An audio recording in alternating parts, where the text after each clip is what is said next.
દેશના અલગ અલગ રાજ્યોમાં વિવિધ નામો સાથે વેચાતી ભારતની લોકપ્રિય ડીશ પાણીપુરીની વિશેષ મહિલાઓમાં લોકપ્રિય છે. વડોદરામાં ઉજવાયો પાણીપુરી દિવસ. પાણીપુરીના શોખીનોએ કારેલીબાગમાં હેપી પાણીપુરીના નાદ સાથે આ દિવસને ઉજવ્યો હતો. આમાં એક ગોળ ઉપસેલી પોકળ તળીને કરકરી બનાવેલી પૂરી હોય છે, જેમાં કાણું પાડી ફુદીનાનું મસાલેદાર પાણી, ચણા બટેટા અને ક્યારેય ચણાને બદલે વટાણા ભરીને ખવાય છે. મોઢામાં બરાબર રહી જાય તેવી નાનકડી હોય છે. એક દંતકથા અનુસાર મહાભારતના સમયે જ્યારે પાંડવોનો અજ્ઞાતવાસ હતો ત્યારે માતા કુંતીએ દ્રૌપદીજીને જણાવ્યું હતું કે મારા પુત્રો માટે એક એવી વાનગી બનાવજો જે પહેલેથી લઈને છેલ્લે સુધી તમે જ બનાવી હોય. ત્યાં દ્રૌપદીને તળતી પૂરી જોઈ વિચાર આવ્યો કે આટલી મોટી પૂરી 5 જણા માટે બનાવીશ તો સમય વીતી જશે. ત્યારે તેમણે તે પૂરી નાની કરી તેમાં બટેટા અને ચણાનું સારણ મિક્સર કરી પાંડવોને ખવડાવવામાં આપ્યું હતું. ત્યારથી વર્ષો આ પ્રથા અપગ્રેડ થતી ગઈ છે અને આજે લોકો તેને પાણીપુરી તરીકે પણ ઓળખે છે. વડોદરામાં ઉજવાયો પાણીપુરી દિવસ. પાણીપુરી શોખીનોએ કારેલીબાગમાં હેપી પાણીપુરીના નાદ સાથે આ દિવસ ઉજવ્યો હતો. ત્યારે દેશ વિદેશમાં પણ પાણીપુરી ધૂમ મચાવી ચૂકી છે. ગતરોજ 12 જુલાઈના રોજ ગૂગલ દ્વારા પણ પાણીપુરીનું ડૂડલ મૂકવામાં આવ્યું હતું. ઘણી મહિલાઓનું માનવું છે કે પાણીપુરી ખાવાથી ડોપામીનનો ડોઝ રિલીઝ થાય છે, જેથી માનસિક સ્ટ્રેસ ઓછો થાય છે. અત્રે ઉલ્લેખનીય છે કે વડોદરા મહાનગરપાલિકાની આરોગ્ય વિભાગ શાખા દ્વારા અખાદ્ય પદાર્થો નાશ કરવાની ઝુંબેશ હાથ ધરાઈ છે. ત્યારે પ્રથમ પાણીપુરી વિક્રેતાઓ મોખરે આવતા હોય છે.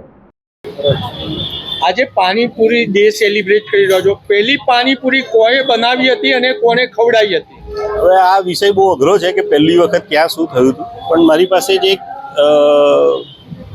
વાંચેલું એક પુસ્તકમાં ધ્યાન છે કે રમૂજમાં થયું કે કેમ થયું ખ્યાલ નથી, પણ દ્રૌપદીજીને એમની કુંતી માતાએ એવું કીધું હતું કે આજે પહેલી વખત તું મારા બાળકોને એટલે 5 પાંડવોને કંઈક બનાવીને તારા હાથે ખવડાવ. વનવાસ દરમિયાનનો મારું માનું જે આ સમય હશે એટલે દ્રૌપદીજી ગયા રસોડામાં એમના, અને જે એક રાણીને શોભે તો એ રીતે એમણે જે પૂરી બનતી હશે એ મોટી પૂરી બનાવવાને બદલે નાની પૂરી બનાવી અને વ્યવસ્થિત રીતે એને ફૂલાવી તળીને, અને એની અંદર જે હાથ વગા કાચા શાક હશે એ મૂકી અને હાથ વગું જે કંઈક બીજું રસો કહો કે ચટણી કહો, સમથિંગ આપણે ગ્રેવી કહીએ એને દેશી ભાષામાં, આવું કંઈક પૂરી અને એમણે બહુ સારી રીતે એને પ્રેઝન્ટ કર્યું.